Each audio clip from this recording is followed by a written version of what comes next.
Hello everyone, আজকে এমন একটা ক্লাস নিয়ে এসেছি তোমাদের সামনে, সেটা হচ্ছে ক্লাসিক আর মিসলেনিয়াসের মধ্যে কোনটা বেস্ট, বা ক্লাসিক বা মিসলেনিয়াসের মধ্যে কোনটা সহজতর। এইরকম একটা প্রশ্ন তোমার সামনে নিয়ে এসেছি। যারা হয়তো কালকে আগামীকাল মিসলেনিয়াস দিতে যাবে তারা বলবে, স্যার ফাজলামি হচ্ছে নাকি, আজকের দিনে আপনি এই ক্লাস নিয়ে এসেছেন। দেখো, যারা মিসলেনিয়াস দিতে যাচ্ছ, একটা প্রশ্ন তোমাদেরকে করি, তোমরা কি ক্লাসিকের পরীক্ষা দাওনি? সবাই দিয়েছো। তো সেক্ষেত্রে আজকের দিনে দাঁড়িয়ে সব থেকে অথেন্টিক ক্লাস হতে চলেছে এটা, যেখানে আমরা বুঝতে শিখবো যে মিসলেনিয়াস এবং ক্লাসির মধ্যে পার্থক্য কোথায় এবং কোনটা প্রিপারেশন আরো সহজতর আমাদের কাছে। তো প্রথম আমরা বুঝতে হবে সিলেবাস প্যাটার্ন, সেখান থেকে কোনটা তোমার কাছে সহজতর, কোনটা তোমার কাছে অ্যাক্সেসিবল বেশি। সেখান থেকে তোমাদেরকে আবার দেখতে হবে যে এখানে কিন্তু কোনো পদমর্যাদার জায়গা নেই যে তুমি এইটাতে একটা ভালো পোস্ট পাবে। অবভিয়াসলি মিসলেনিয়াসের মাধ্যমে তুমি একটা অফিসার লেভেলের স্কেলে চাকরি করবে, কিন্তু এই পিএসসির মাধ্যমে, ঠিক আছে, বা এই ক্লার্কশিপের মাধ্যমে তুমি যে চাকরিটা পাবে সেটাও কিন্তু কম কথা নয়। যদি সেক্রেটারিয়েট বা ডিরেক্টরেট তোমার চাকরি হয়, সেটা তোমার কাছে অনেক অনেক বেশি মানে উপলব্ধ, মানে তোমার কাছে অনেক বেশি এন্টারটেনমেন্ট পাবে তুমি। তার মানে হচ্ছে এটাই যে তুমি, তোমার কাছে সেই চাপটা, সেন্ট্রাল গভর্নমেন্টের পরীক্ষা, সেন্ট্রাল গভর্নমেন্টের চাকরির যে চাপ, সেটা তোমাকে অতটা রিয়ালাইজ করতে হবে না। এটুকু আমি যেটুকু বুঝি বিভিন্ন এক্সপিরিয়েন্স থেকে, যারা জয়েন করেছে তাদের মুখ থেকে।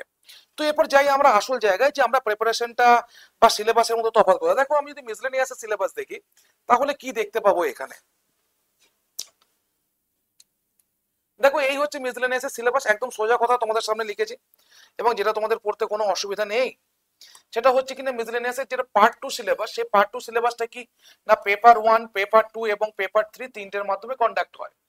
তো পেপার 1 এ কি থাকছে ইংলিশ, পেপার 2 তে কি থাকছে তোমার রিজনাল ল্যাঙ্গুয়েজ, পেপার 3 তে কি থাকছে না তোমার জেনারেল স্টাডিজ এন্ড অ্যারিথমেটিক। এই তিনটে সাবজেক্টের উপর পরীক্ষা হচ্ছে। 150 নম্বরের পরীক্ষা, 90 মিনিট করে, অর্থাৎ টোটাল তোমার মার্কস হচ্ছে কত? তোমার টোটাল হচ্ছে 450 নম্বরের তোমার পরীক্ষা। টোটাল হচ্ছে তোমার 450 নম্বরের পরীক্ষা। তো এই পরীক্ষাটা দিতে গেলে তোমাকে আগে থেকে অনেকদিন ধরে প্রিপারেশন নিতে হবে, যেখানে এরিথমেটিক আছে, জেনারেল স্টাডিজ আছে, সেগুলো তোমাকে ডেসক্রিপটিভ লিখতে হবে। তো এটা অনেকটা সময় সাপেক্ষ, এবং এটার প্রিপারেশন নিতে গেলে তোমাকে আগে থেকেই সেভাবে তৈরি হতে হবে, এটা অস্বীকার করার কোনো জায়গা নেই। এবার আসি কি না আমাদের সব থেকে ডিজায়ারেবল যেটা, সেটা হচ্ছে কিনা ক্লার্কশিপের যে জবটা। দেখো, এই ক্লার্কশিপের জবের মেন্সের ক্ষেত্রে আমাদের দুটো সাবজেক্ট, দুটো পেপার। একটা হচ্ছে দেখো পেপার 1, একটা হচ্ছে কিনা পেপার 2। পেপার 1 হচ্ছে ইংলিশ, আর পেপার 2 হচ্ছে কিনা রিজনাল ল্যাঙ্গুয়েজ, মানে উর্দু, নেপালি, বেঙ্গলি। আমরা বেঙ্গলি নিয়ে কথা বলবো, because most of the students of our channel, that is Bengali, 99% Bengali students, এবং তাদের সেকেন্ড রিজনাল ল্যাঙ্গুয়েজ হিসেবে তারা যেটা চয়েস করেছে হচ্ছে বেঙ্গলি। তো এরপর দেখো কি টপিক আসবে, ট্রান্সলেশন আসবে, ঠিক আছে, প্রেসি আসবে, রিপোর্ট রাইটিং আসবে। সিমিলারলি এইগুলোকে বাংলা করো। রিপোর্টের বাংলা হচ্ছে কি না প্রতিবেদন, ঠিক আছে, প্রেসির বাংলা হচ্ছে সারাংশ, ট্রান্সলেশনের বাংলা হচ্ছে কি না বঙ্গানুবাদ। অর্থাৎ ইংরেজিতে থাকবে তোমার বাংলা প্যাসেজ দেবে, সেখানে থেকে ইংরেজিতে অনুবাদ করতে হবে। বাংলার ক্ষেত্রে ইংরেজি প্যাসেজ থাকবে, তোমাকে বাংলায় অনুবাদ করতে হবে।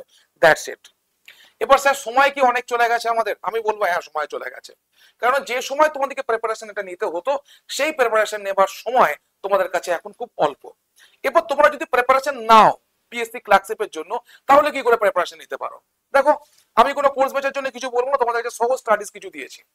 সেটা হচ্ছে কি না নিউজ পেপার রিডিং। দেখো, এটা হচ্ছে একটা সব থেকে ইম্পর্টেন্ট জায়গা। এই নিউজ পেপার রিডিং এর মাধ্যমে আমাদের যেমন ওয়ার্ড বিল্ডিং হয়, আমাদের যেমন ওয়ার্ডের প্রতি সেন্স আছে, 2 নম্বর জায়গা হচ্ছে এই রিপোর্ট রাইটিং আমাদের খুব এক বিশাল উপকার করে থাকে। 2 নম্বর কি, লিসনিং স্টোরিজ। যে কোনো ইংরেজিতে শোনো, বাংলায় শোনো কোনো স্টোরিজ, সেগুলো তোমার প্রতিবেদন হিসাবে তোমার লেখার ক্ষেত্রে সেগুলো উঠে আসবে। রাইটিং এভরিডেজ ডায়েরি অ্যাক্টিভিটি, তুমি সারাদিন কি করছো সেটাকে কিন্তু একটা ডায়েরিতে তুমি লেখো, এটা তোমার মধ্যে লেখার ক্ষমতা জন্মাবে। এই তিনটা হচ্ছে কিনা এমন একটা স্টেজ যেটা তুমি নিজেকে কংক্রিটাইজ করতে পারবে লেখার ক্ষেত্রে। কারণ তোমাকে পরিষ্কার কথা, তোমাকে পরীক্ষা হলে গেলে লিখতে হবে। এমন কিছু না যে তোমাকে টিক মেরে দিয়ে তুমি বেরিয়ে চলে আসতে পারবে, সেই পরীক্ষা তুমি দিতে যাচ্ছ না। যে তোমাকে ওই পরীক্ষা হলে লেখা এবং 1 ঘন্টার মধ্যে লেখা, তো সেটা কিন্তু তোমার কাছে খুবই টাফ। 1 ঘন্টার মধ্যে কটা টপিক না, 1 ঘন্টার মধ্যে তোমাদেরকে 6 টপিকসে লিখতে হবে। এটা খুব একটা সোজা কাজ নয়। তার জন্য প্রয়োজন ডেইলি অধ্যাবসায়। শুধুমাত্র যে তুমি পড়ছো সেটা নয়, তুমি কতটা প্র্যাকটিস করছো সেটাও। এটা হচ্ছে তোমার পরীক্ষার রিসেপটিভ স্কিলে। আমরা যে বলছি, রিডিং পড়ছি, এই যে স্পিকিং, রিডিং, এগুলো হচ্ছে কি না আমাদের এক্সপ্রেসিভ স্কিলস, যেটা আমাদের প্রোডাক্টিভ স্কিলস বলে। আর রিসেপটিভ হচ্ছে এখানে রাইটিং, লিসনিং, ঠিক আছে? তো এইগুলোকে বাড়াতে গেলে এই তিনটে খুবই উপকার করে, এটা আমি জানি, কিন্তু এইগুলো কিন্তু খুব দীর্ঘমেয়াদী ভাবে এফেক্ট করে। ধরো মিসলেনিয়াসের পরীক্ষা হয়ে গেল, খুব সম্ভাবনা যে 1 সপ্তাহ কি 1.5 সপ্তাহের মধ্যে তোমার পিএসসি ক্লার্কশিপের রেজাল্ট বেরিয়ে যাবে। এবং যদি বেরিয়ে যায়, এখনই অনেকে তো কমেন্ট সেকশনে লিখবে, আমি জানি তাদের কমেন্টের জন্য আমি ভিডিও বন্ধ করবো সেটা নয়। কমেন্ট সেকশনে অনেকে লিখবে যে স্যার আপনি কি করে জানলেন যে এরকম সময় রেজাল্ট বেরোবে? দেখো বাবা, কেউ কিচ্ছু জানছে না, সবাই একটা করে অ্যাজাম্পশন করছে, কিন্তু ফট করে তো বেরিয়ে যাচ্ছে। এবং বেরিয়ে যাওয়ার পর তোমার কাছে কতদিন সময় থাকছে প্রিপারেশন নেবার? 1 মাস হার্ডলি। তো এবার যদি তোমার বেরিয়ে যায় এবং তোমাকে যদি নভেম্বরের মধ্যে এক্সাম নিয়ে নেয়, যেহেতু মাঝে তোমার সেপ্টেম্বর পড়ছে, সেপ্টেম্বরটা হচ্ছে পুজোর মাস, তাহলে অক্টোবরের মাঝামাঝি অথবা নভেম্বরে তোমাকে পরীক্ষা নিতে হবে। তার মানে তোমার কাছে এখনো 1.5 মাসই আছে, কিংবা ম্যাক্সিমাম 2 মাস, এর বেশি তুমি পাবে না।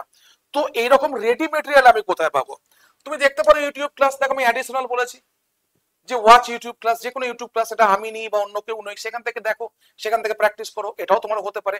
কোন একটা বই কেনো, ঠিক আছে, বাই বুকস, যে কোনো ট্রান্সলেশনের, যে কোনো রিপোর্ট রাইটিং এর বই কেনো সেখান থেকে। কিন্তু এই সব করার মধ্যে একটা তালগোল পাকিয়ে যেন ফেলো না, যে আমাকে কোনটা পড়তে হবে, কোনটা আমাকে রিভাইজ দিতে হবে। এই তালগোল পাকানোটাই কিন্তু স্টুডেন্টের মধ্যে বেশি ধরা পড়ে।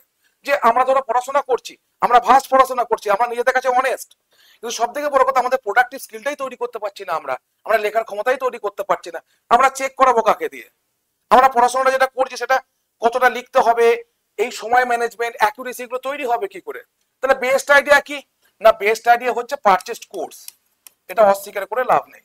তুমি অফলাইন কোর্স কেনো বা অনলাইন কোর্স কেনো, ইজ ইয়োর চয়েস। অফলাইন কিনলে কি হবে না, এই 1.5 মাসে হার্ডলি তুমি 8টি ক্লাস পাবে, ওই 8টি ক্লাসে তুমি কিছুই বুঝতে পারবে না। আর যদি অনলাইন ক্লাস কেনো, ধরো তুমি এখন আমাদের যে অফার চলছে, সেই অফারে তুমি এলে 799 টাকা দিয়ে তুমি সুপার পাস লাইভ কিনলে, তুমি কতদিনের জন্য পাচ্ছ? 16 মাসের জন্য পাচ্ছ। শুধু যে তুমি ডেসক্রিপটিভ পাচ্ছ তাই নয়, এখানে অবজেক্টিভেরও সমস্ত ক্লাস তোমাকে দিয়ে দেওয়া হয়েছে, যেমন ডাব্লিউবিপি কেপি, যেমন গ্রুপ সি গ্রুপ ডি, এই সবই ক্লাস তুমি এর মধ্যে থেকে পেয়ে যাচ্ছ। এটাই তো সুবিধা টেক্সট বুকে পারচেস করার সুবিধা। তুমি টেক্সট বুকে যখন 799 টাকা দিয়ে পারচেস করছো, তখন তোমার মধ্যে সব থেকে বড় কি জিনিস আসছে জানো? যে স্যার এই পরীক্ষাটা হয়ে গেলে তো আমার টাকাটা চলে যাবে। তা নয়, এই পরীক্ষা হলেও যে পরীক্ষাগুলো তোমার সামনে আসছে, সেই পরীক্ষার জন্য তুই প্রিপারেশন নিতে পারবে টেক্সট বুক সুপার কোচিং এর মাধ্যমে। এবং সব থেকে আরেকটা কথা দেখো, এই যে তোমার পাস প্রো ফ্রি এখানে, তাহলে এর থেকে ভালো কিছু হতে পারে? আমি যে ক্লাসটা নিয়েছি সেটা তুমি রেকর্ডিং ওয়েতে পেয়ে যাবে, এবং সেই রেকর্ডিং গুলো তুমি খুব বেশি হলে 15 দিনের মধ্যে প্র্যাকটিস করবে, যারা পেড ব্যাচ নেবে। ঠিক আছে, পেড ব্যাচ নিলে আমাকে এই নাম্বারে কল করে নিও, ঠিক আছে, যেটা আমার নাম্বার 7908100347। আমি তোমাকে লিঙ্ক পাঠিয়ে দেবো বা লিঙ্ক তোমাকে চলে যাবে। ঠিক আছে, তুমি আমাকে কল করার পর বলবে স্যার আমি কি করে প্রিপারেশন নেবো। আমি তোমাকে বলে দেবো যে তুমি এই জায়গায় যাও, এই ভিডিওগুলো এই দিনের মধ্যে কমপ্লিট করো, কমপ্লিট করার পর তুমি কিভাবে রিভাইজ করবে, তুমি কি করে 1 মাসের মধ্যে তৈরি হবে, সেই পদ্ধতি তোমাকে বলে দেবো। শুধুমাত্র তুমি পরিশ্রম করবে, সিলেবাস তৈরি আমার, সবকিছু বলে দেওয়া আমার, সবকিছু তৈরি করার পদ্ধতি আমরা তোমাকে শিখিয়ে দেবো এই টেক্সট বুক সুপার কোচিং এর মাধ্যমে। আবার গ্রুপ সি গ্রুপ ডিও চলে এসছে, সেখানেও তোমরা পরীক্ষা দেবে। কে বলেছে যারা ডাব্লিউবিসিএস দেয় তারা গ্রুপ সি গ্রুপ ডি দেবে না? তারাও দেবে পরীক্ষা। সবাই তো একটা সরকারি চাকরি একটা পেতে চায়, সবাই তো একটা আগে তো নিজের পায়ের তলার মাটি শক্ত করতে চায়, তাহলে তারা দেবে না কেন? তারাও দেবে। তাহলে তোমরাও ধরো এখানে এই নাম্বারে কল করতে পারো অথবা টাইপ করতে পারো কুপন কোড GOUTAM। এবার তোমাদের জন্য টেক্সট বুক সুপার কোচিং একটা ভালো কি জিনিস করেছে, তুমি অ্যাপ খুললেই সঙ্গে সঙ্গে তোমার সামনে প্রথমেই আসছে সুপার পাস লাইভ, সেখানে ক্লিক করো, কোড অ্যাপ্লাই করো, কিনে নাও, কোনো ব্যাপার না। ঠিক আছে, স্মার্ট চয়েস রাখো সব সময়। আর একটা জিনিস বলে যাই, এটা কিন্তু আমার অন্তর থেকে, নিজের স্ট্যাটাস চেঞ্জ করো।